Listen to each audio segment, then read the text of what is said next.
I'm also a visiting professor at the United Nations University in the Netherlands, in Maastricht. Many of you probably don't know, but the United Nations has a university system. And really what it does is it partners with universities around the world, and it has 11 centers that focus on particular issues.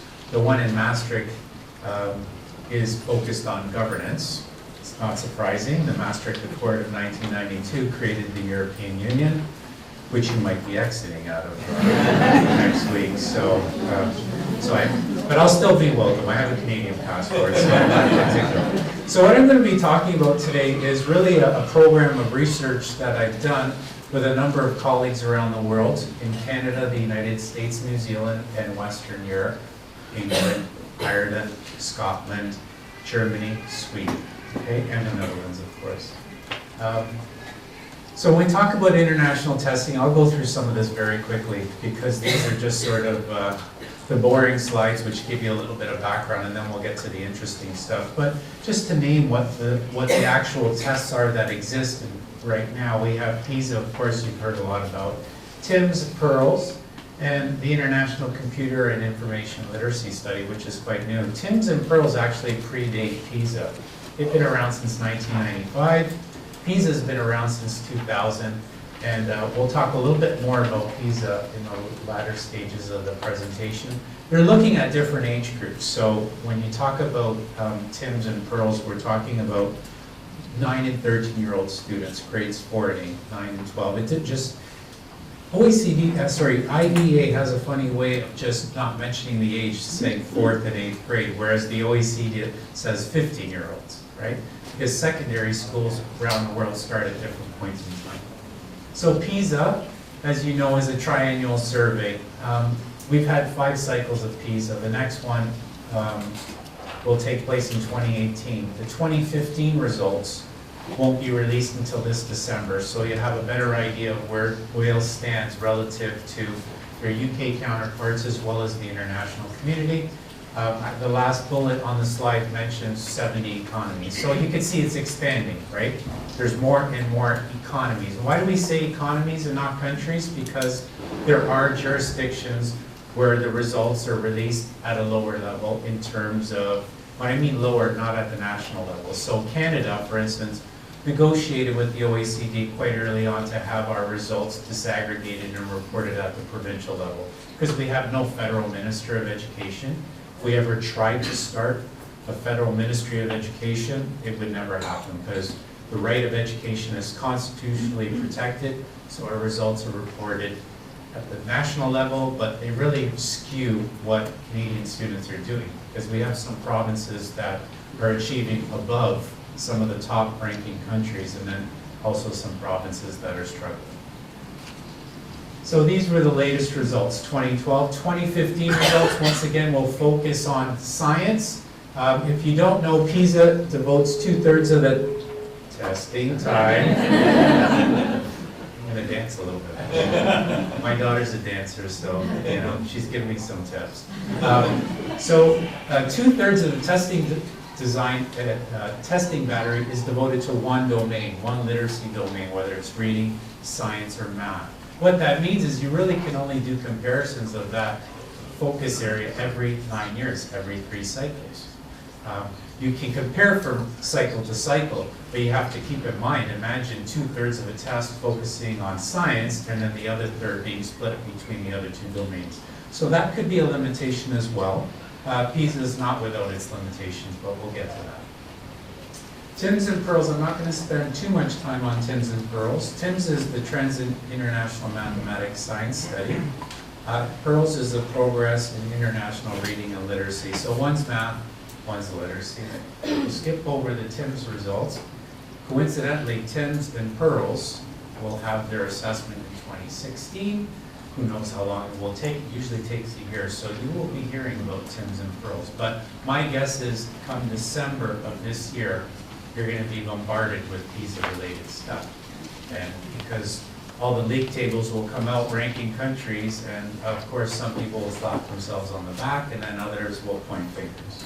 That's usually the way it works. International testing. So the first link is from the IDEA, which is the organization that's responsible for TIMS and Pearls. One of their key points is that they provide high-quality, evidence-based data for educational reform. And the key word there is reform. So they're expecting you to act on that data and use it for your strategic planning.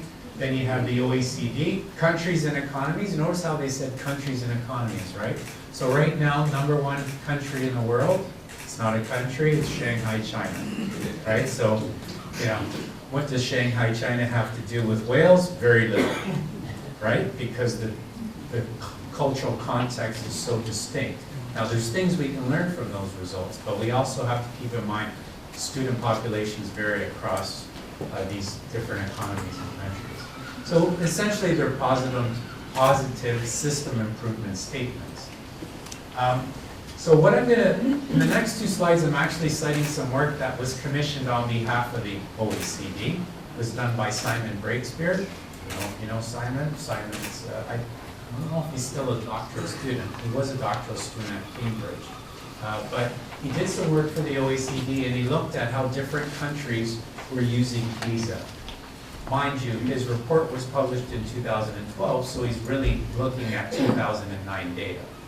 And that provided some of the impetus for the work that I just completed, which, by the way, was published, the book that I worked on, and I'll mention the authors in a second, was just released in the UK on Monday, and I only found that out this morning, to be honest. The publisher never tells me anything. So what you see there is that some of the most notable policy responses: formation, expansion, and improvement to national federal assessment and evaluation systems. Now, some critics would say it's not an improvement if you're mimicking what PISA already does. So that's been one of the concerns. Revision of curriculum standards to include and emphasize PISA-like competencies. We have Ireland, Germany, Greece, Norway included in that. Strategies for improving reading and literacy, Japan and Ireland. Equity through school financing, Austria, Belgium, and Hungary.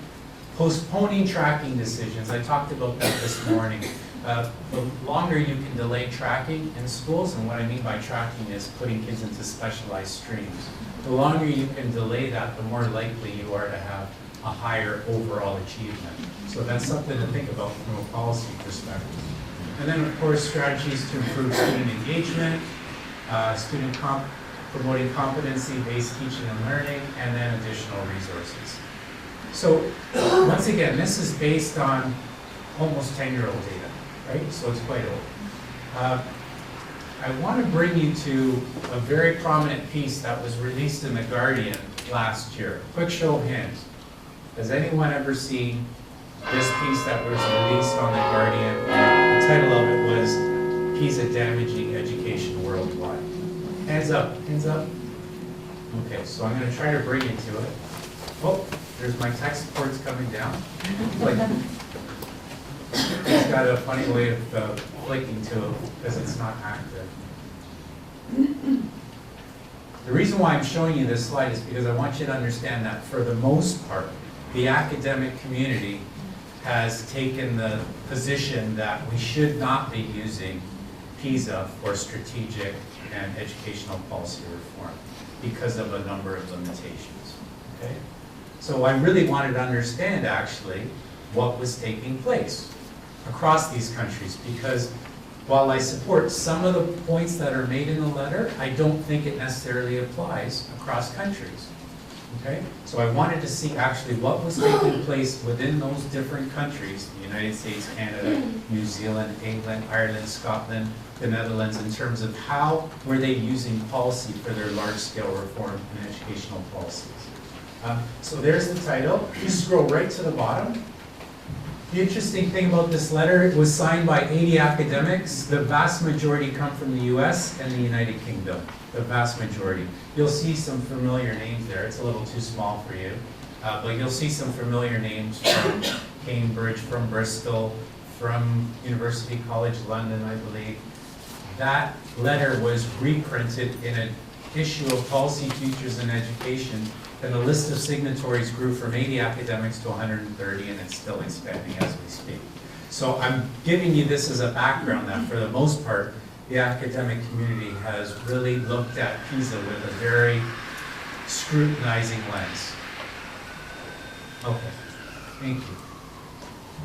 So these are the individuals that actually worked on this program of research. From Germany, we have Dennis Lyman. Sally Thomas is from Bristol. I don't know if you know Sally. From Scotland, we have Louise Hayward. Ireland, Anne Looney, who's the CEO for NCAA or NCCA. I'm going to get it wrong. National Council for Curriculum and Assessment, NCC. So you have to say it out loud, right? Well, we teach the kids in elementary school in Ontario to remember the provinces. There's a song that goes with it, right? So my wife's a school teacher. She has to start singing the song to get them in order sometimes. It's kind of cute. All right. So in Sweden, we have Christina Wickstrom, who's at UNIA. And then, yeah, Sheerans from the Netherlands. Eva Baker, if you don't know Eva, she was actually the inaugural president for the World Educational Research Association. Past president of AERA, American Educational Research Association, and inaugural president. And Don Klinger is actually the president of the Canadian version of AERA, it's Canadian Society for Study of Education in Gen. So I charged them with a task. I wanted them to, number one, examine the evolution of PISA and TIMSS and PEARLS within their country, look at the policy response to those international measures, and most importantly, look at the intended and the unintended consequences of some of those reforms. And that term, intended and unintended, is often attached to any large-scale assessment. So for instance, in the UK, you have a long history of key stage assessments, key stage 1, 2, 3. I was part of the group 15 years ago that evaluated the literacy and numeracy initiative within the UK that was rolled out by Tony Blair's government. And of course, we had some intended consequences, but the unintended ones were things like narrowing of the curriculum, things that normally follow any kind of large-scale assessment that has higher stakes attached to it. So I've coined it the gradient of policy responses because the academic community has painted the picture that all countries are very, very reactive to PISA and TIMSS and PEARLS.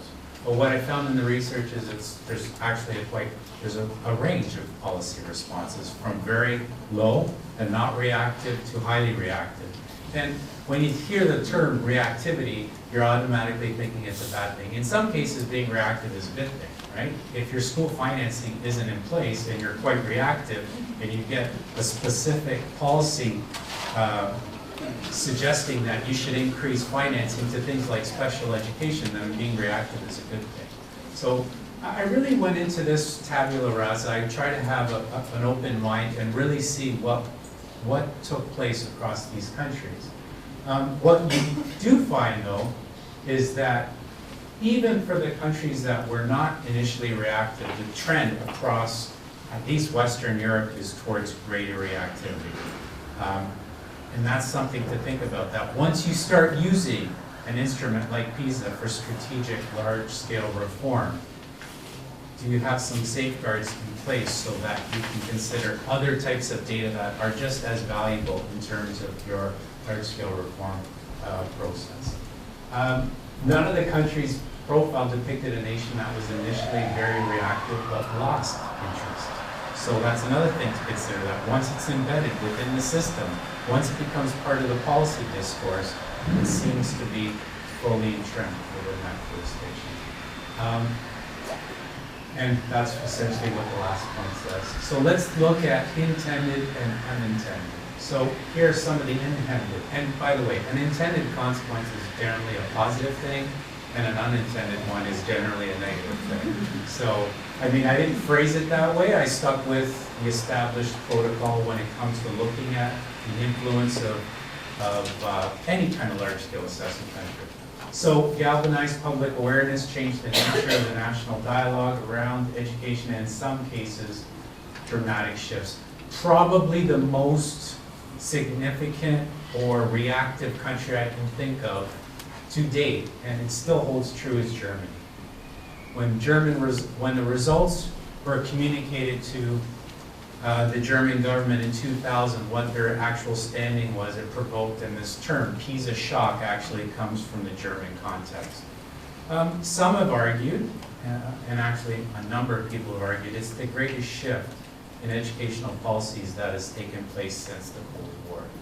The reformation of the education system in Germany is very much attributable to Pisa. So much so that even their assessments are driven to mimic Pisa assessments. Policy directions often include additional local assessment, which is a good thing, because what that means is that you're not just relying on that single measure, you're developing other measures that complement and improve what's taking place directly in the classroom. Because ultimately, if you want to improve student achievement, it takes place in the classroom, and the most fundamental relationship is between the teacher and the student, and the parent and the student, and the parent and the student and the teacher. So policies are great, but what do they look like in the classroom? That's really where you make your shift. In places like England, Scotland, the United States, and Netherlands, already have large, well-established assessment systems. So in a sense, when you have a well-developed tradition of large-scale assessment within your country, it kind of acts like a buffer to over-relying on one measure, this idea of narrowing, right? And in England, they had this long tradition of assessment, and some would say too much assessment. At present, England is the most heavily tested country in the world. The United States is number 2. The interesting thing is there's very little relationship between testing and overall achievement. So there's some jurisdictions that have very little testing that still perform at a high level. And conversely, there's other countries that test everything. It doesn't necessarily lead to an improvement. So when you think about testing and developing an assessment framework, you really want to develop a smart one that actually gives feedback to teachers that they can use and feedback to students. So it's that feedback loop that's most important, right? Think about Pisa. You have an assessment done in April of 2015 and you get the results in December of 2016, okay? So it's kind of like going to your doctor, taking your blood pressure and getting the results a year and a half later. It doesn't really allow you to react in real time. Now we talk about in assessment communities, we talk about assessment in real time. The quicker you can make that feedback loop, the better. Our provincial assessment system now has moved to an online platform as of September of this year. So even our large-scale assessment at the provincial level, we're becoming cognizant of that because we used to have our assessments in April and the reports used to go back to the parents and the teachers in September, October, 5 months later, 6 months later. So that feedback loop is most essential, right? And teachers know this. Where's the teachers in the room? There you go.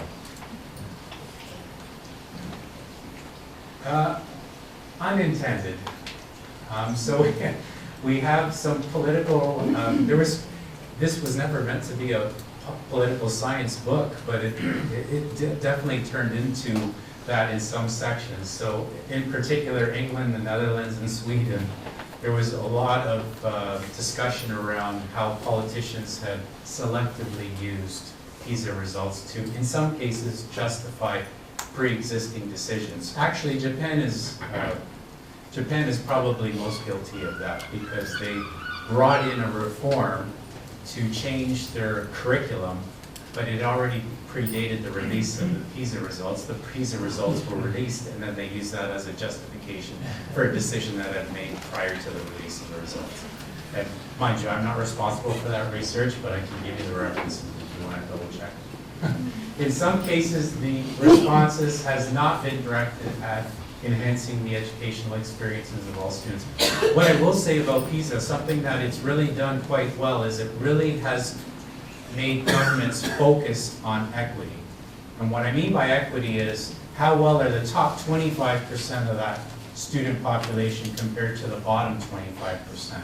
And most countries should be concerned about that spread of scores. And what you really want to do is be at the top and have a very narrow distribution from top to bottom. We call that an equity gradient.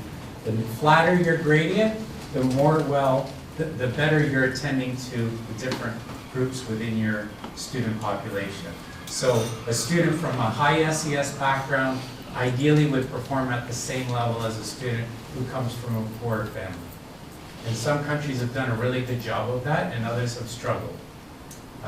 Canada's overall achievement has really stayed the same, but our equity gradient keeps closing. So we're doing a better job of attending to that bottom 25%, and really that's something that's important. That's something you want to do. And tied into that is migration issue as well. How well do your immigrant students, how well are they performing relative to non-immigrants? What am I doing for time, by the way?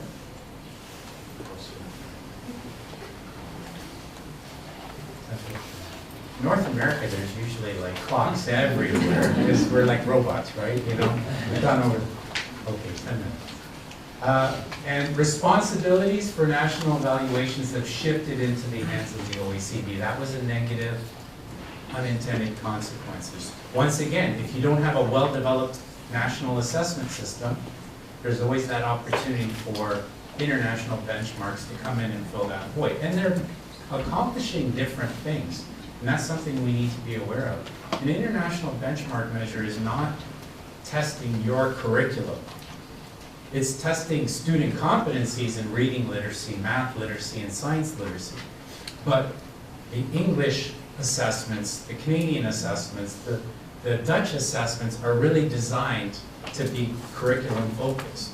So they're accomplishing different things. And we should never confuse those two different groups, international versus national assessments.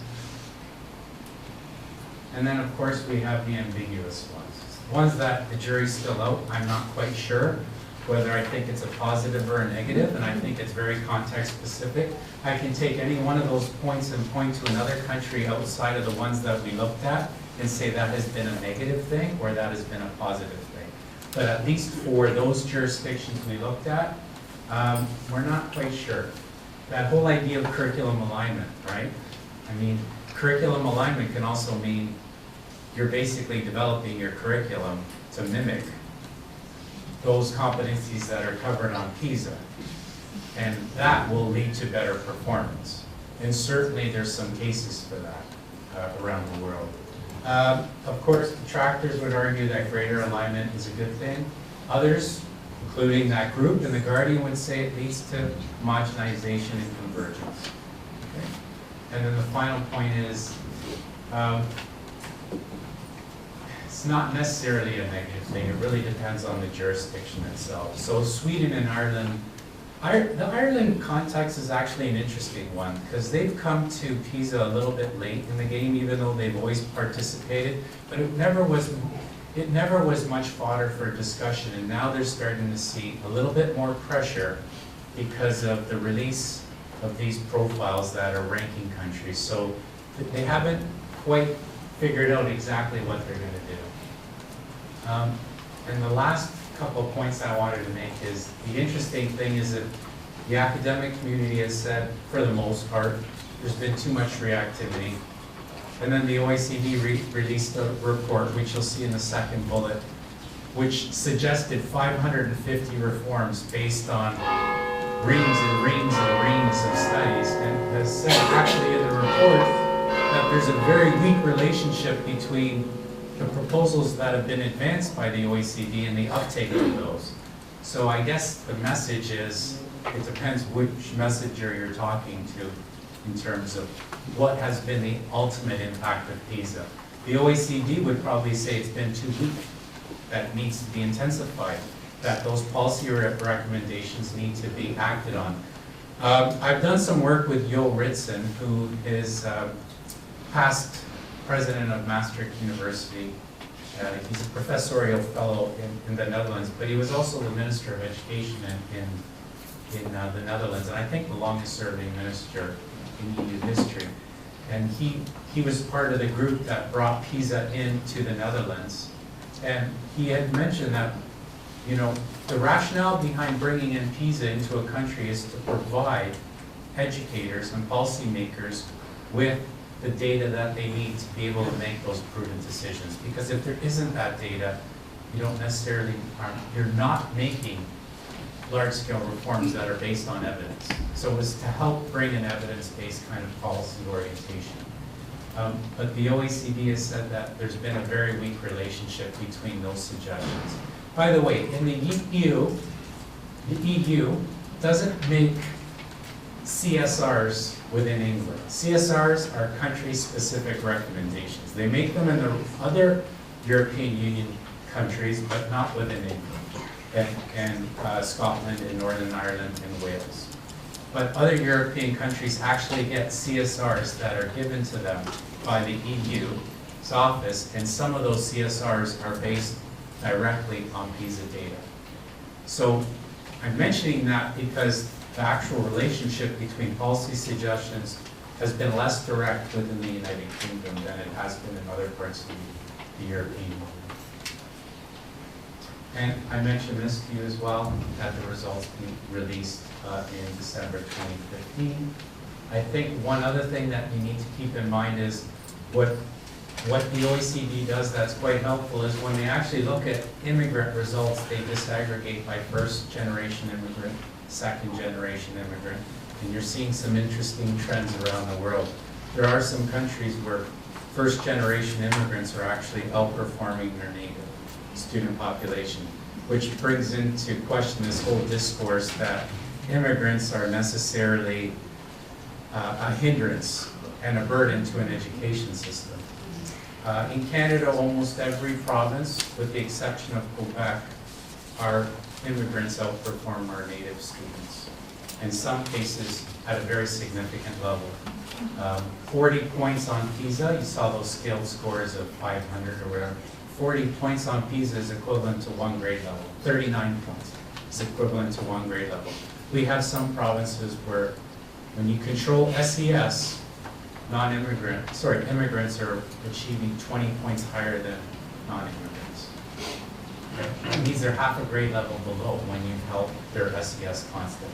One of the slides actually for Canada was wrong. It said 535, it's 515. It was in 10th place and it said 535. So I'll stop at that and I'll take some questions. Okay, Brynhanda, Profion, and first of all, just to be able to acknowledge and thank Louis very much for his insightful presentation there. Food for thought at a time where we've got considerable opportunity and change. And sometimes change, we see the negative, we are reactive, but actually the opportunities presented in that for our assessment system are very significant at this moment in time. So thank you very much for that sort of refreshing overview today, to think that we want to get it right.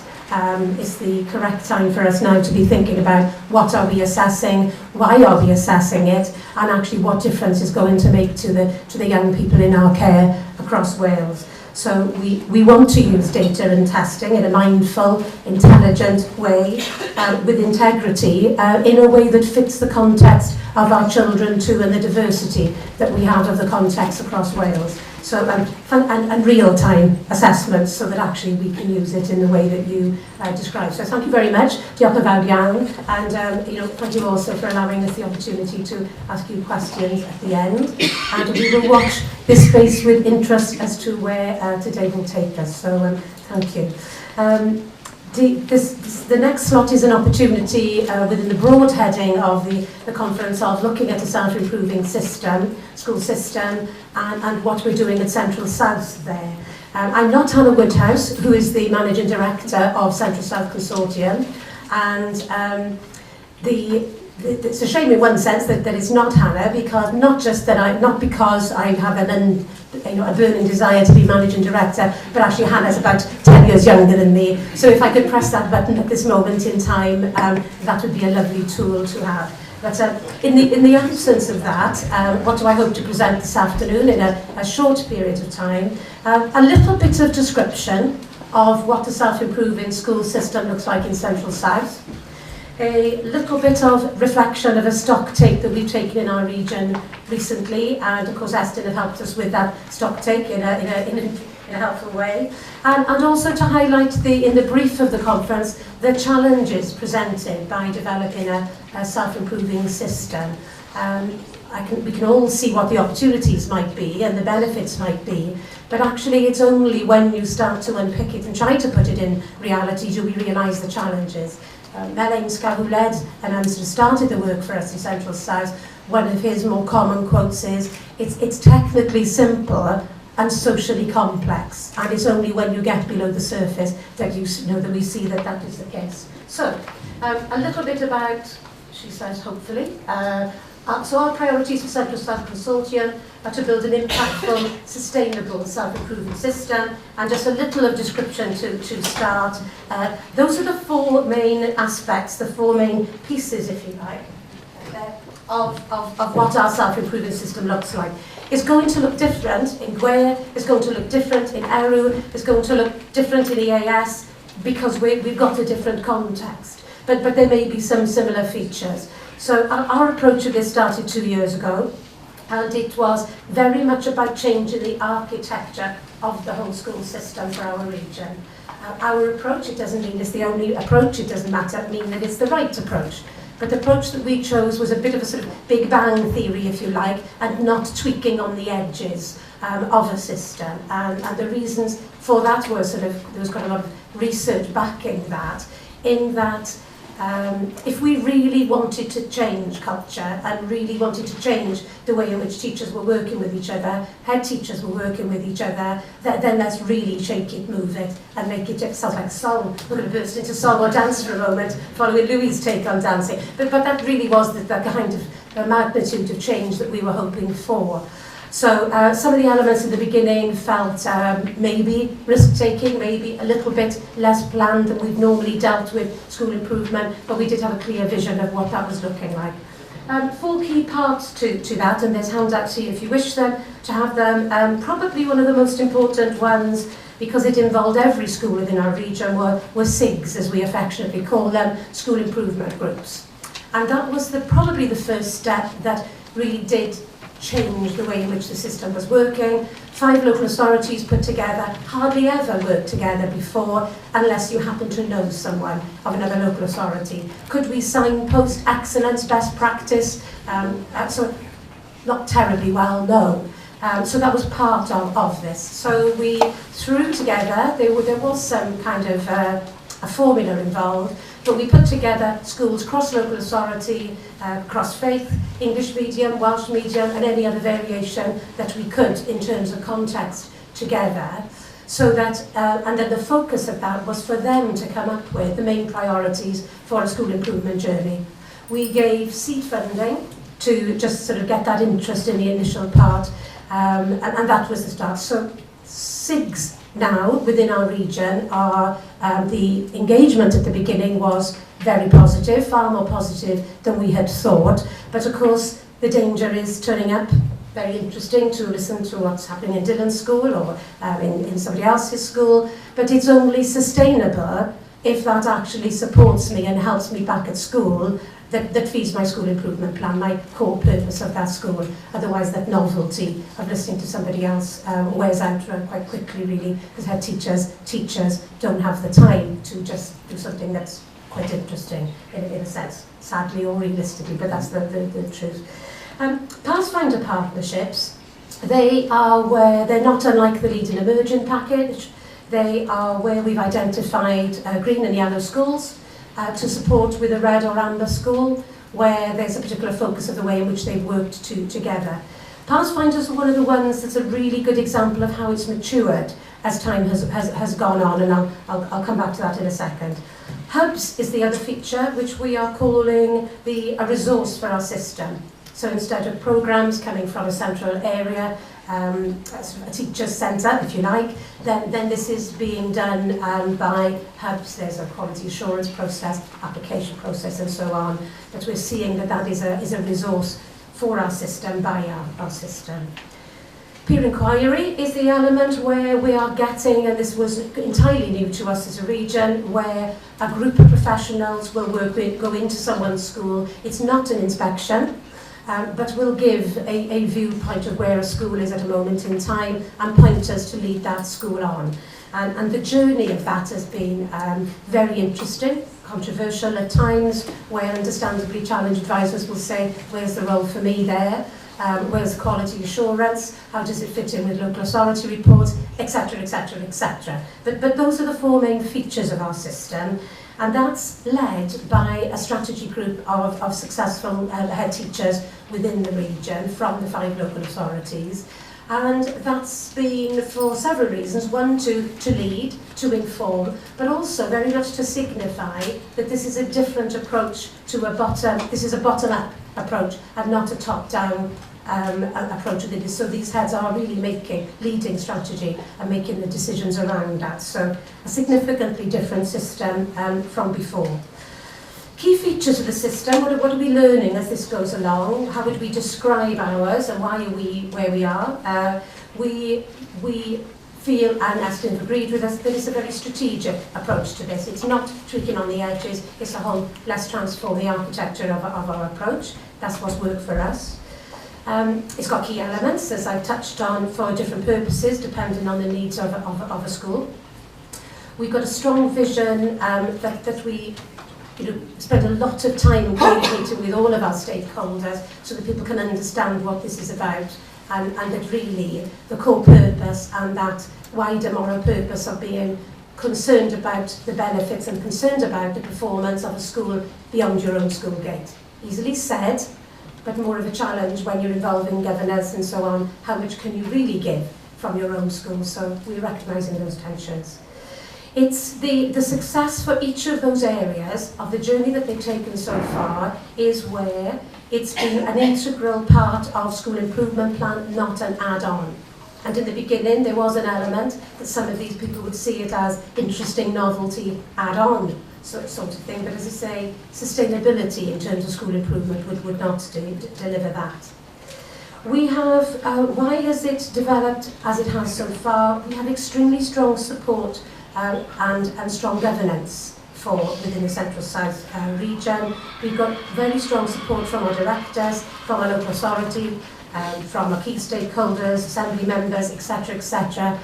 And that hasn't just happened. We've had to invest a huge amount of time in that and manage the tensions as we go through that journey, because obviously the local authorities are still responsible for the performance of the individual schools. So we've had to, as we manage from one system, move from one system to another, we've had to make sure that we can show any indicators of improvement as we go along. And of course, some indicators, some proxy indicators that things are developing, strengthening, improving, are useful. But when you're on sort of local authority performance reviews, it scores on doors, isn't it? That's because of the system that we're in at present. That accountability system will sometimes have different requirements, and therefore, to be able to show the full impact of these things, it may take more time and to prove, I suppose, that actually this is a valuable alternative method to the way in which we've done school improvement before. Central to every decision that we make is being clear that this is better, not just different from. It's very easy to be carried away with something that's very different that you've never undertaken as a professional before. But if it isn't going to make it a better system than we previously had, it's not value for money, and it could potentially be a waste of people's time. It's been a very mature and responsive system, and if I just use the Pathfinder one as a tiny example, the first Pathfinder pairs we put together to bring about improvement were far more relaxed than the current ones that we have. It was for schools to get together to work on a focus, and that was received in a very positive way at the beginning. But what about if the school you start to work with, its issues are far deeper, darker even than you'd ever anticipated? What about actually that area of focus that you thought you were working on is one of many? Where's your role, responsibility, accountability within that? Is it your job to inform a local authority, a region, and so on? And therefore it was head teachers coming back who realised, actually we do need a challenge advisor involved in this, whereas the initial story was, oh no, great, we can do this without a challenge advisor. But as it's matured, they've needed a challenge advisor to be involved to facilitate. The challenge advisor will use their skill to know when to intervene, when to withdraw, but actually to deal with any issues that come along. Peer inquiry shows a similar story. when it's maturing, you're seeing actually we've all got a key part here, is how we work together, is what will bring about the best improvements. So maturing, responsive system is I think probably why it's worked and where we are at the moment. The challenge for us, I think, and a challenge for all regions, is to secure the impact, to be able to say as clearly as possible, by working in this way, it has brought about this particular improvement. So we've gone down the path of analysing very fully where we can say, by working in this way in safe groups and a focus on this, this is the measurable impact. And then of course there are other examples where it would be difficult to say this is the main driver for it. So it's trying to be as upfront as we can in that sense. The challenges, just to touch on briefly, and I don't know if these were brought up already this morning, I'm afraid I wasn't here. So challenges that our schools are saying, that we are seeing as a region, longer term financial planning in terms of sustainability. If I'm setting up as a hub, if I'm working with another school for a period of time, I need to know where that next piece of money is coming from. Is this a short-term relationship, or maybe being something for the longer haul, something more sustainable and a deeper working relationship? It's particularly important for our hubs to have that long-term financial planning, and I would think that's probably the same for all 4 regions, because it's the quality of backfill that's the challenge. If my best teachers are facilitating a group of ITP, OTP, or whatever a programme might be, I have to be utterly confident that the person back in the classroom covering that is also maintaining the very high standards of teaching which made me a hub in the first place.